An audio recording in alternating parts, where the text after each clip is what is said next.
Every single night of the year, around 1,200 people sleep rough on hard benches and in grubby doorways on the streets of various English cities. Jasmine, 22, is one of them. At first, huddled in a door entrance, asking passers-by for money, she is reluctant to open up, but then she begins to talk. This is her story. I've been living on the streets ever since I was 16 years old, when I ran away from my foster home.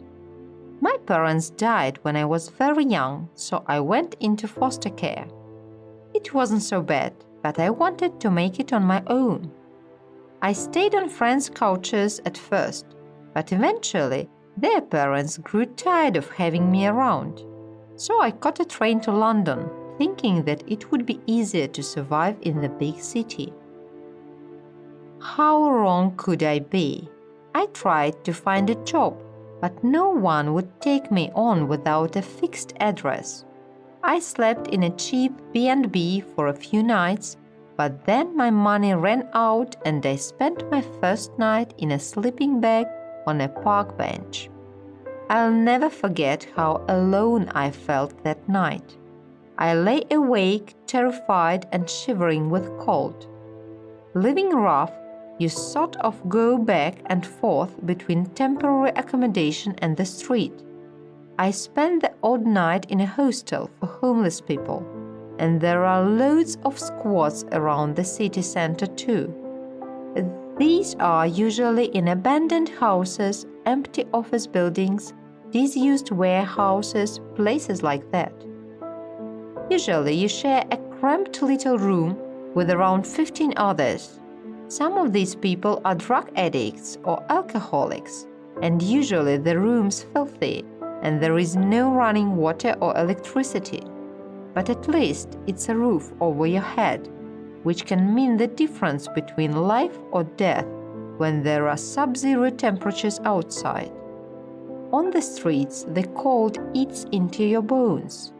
I have my favorite doorways, and I try to stick to busy, well-lit streets. Sometimes traffic fumes almost choke me.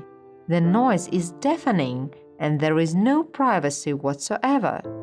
But that's a small price to pay for safety. So how do I survive? Well, the government gives people like me money, but it's barely enough to eat.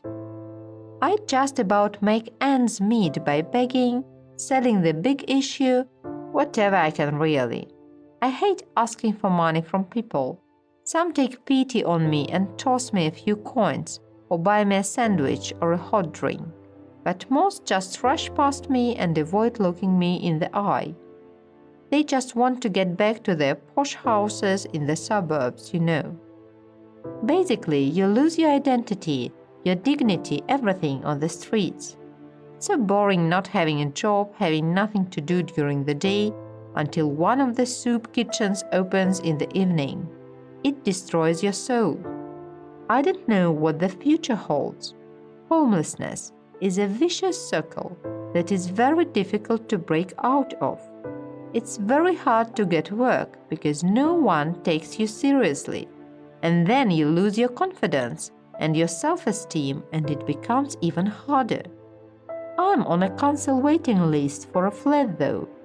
I want nothing more than to have a place of my own one day, a place that I can call home.